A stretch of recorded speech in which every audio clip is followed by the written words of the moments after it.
Next up, we have Jeremy Halpern. He's co-chair of food and beverage group Nutter McClennen Fish LLP. Hi, Jeremy. Thanks for joining us.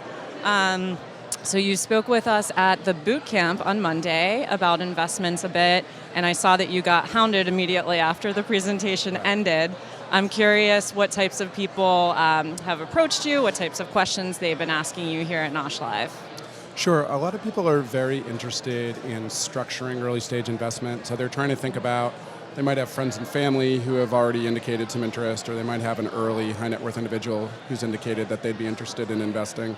They're trying to understand equity or convertible debt or safes, how to think about those things, what are the risks and rewards of doing it, and how to make sure that you're doing something today that positions you for long-term growth rather than doing something today that inhibits long-term growth.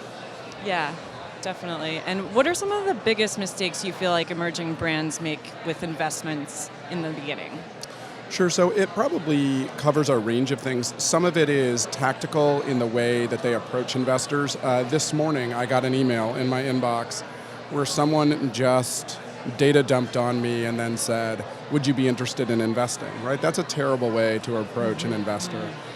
You should approach them in the way they've asked to be contacted, if that's through a venture firm, through those associates, or through a portal platform like a Gust or Proceeder. If it's an angel group, through the submission process. If it's in a networking environment, think about this is a person, it's a human being. They're not just money walking on legs. And so engage them, talk to them like a person, see if they've got some interest, see if there's any kind of fit and relationship and similar values and what you're trying to go after. And then I would say ask for permission to submit something. You know, would you be interested? May I, you know, would it be okay if I sent you a deck? Would you be interested if I could send you some information? Those are common courtesies, but it matters a lot in the way that somebody receives it. Also, investments that come in through trusted resources. When I, as a lawyer, send to one of my investor friends, they elevate it to the top of the deck. That's true of the accountants or the bankers or fellow investors.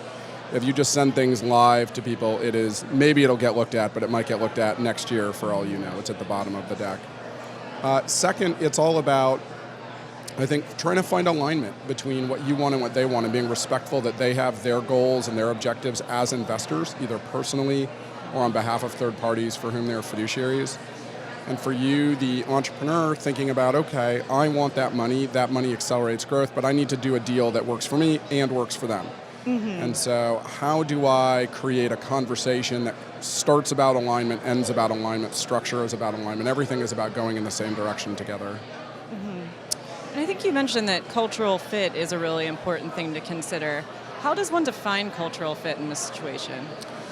Sure, so a couple things are easy to kind of determine off the top, which is if they're a fund and they're running third-party money, they have typically very constrained time obligations. They're usually 10-year funds. They're investing in years 1 to 4. That means they need to liquidate the position within somewhere between 9 to 6 years, depending upon where you fall in the cycle. So they are putting money in with the expectation of capital appreciation and growth, and then an exit. That might be different from an individual investor who says, hey, you know, I'm fine to invest in a 20-year income-producing business that never gets sold. So make sure you understand who the investor is, what are their objectives, is it a venture style or an income style play?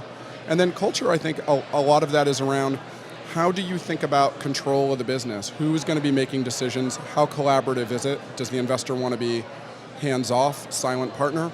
Or does the investor want to be deep in the decision making?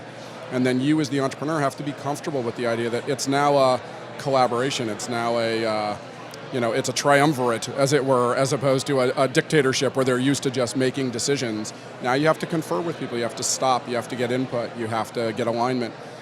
Those things matter a lot.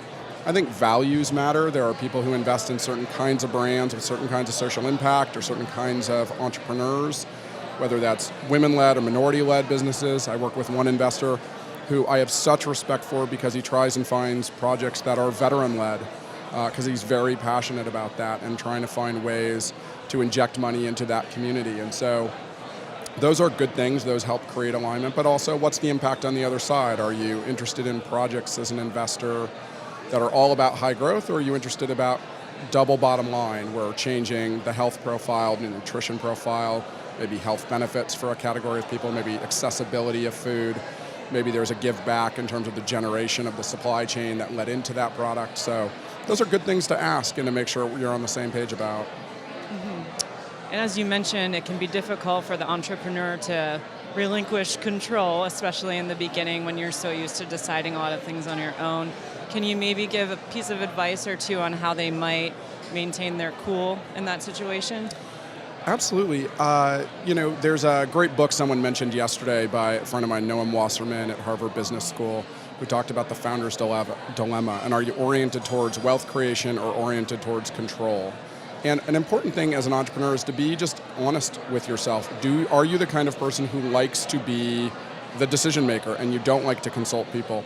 If that's true, you often have to find investors who are willing to be more silent partners, more like the way friends and family typically invest.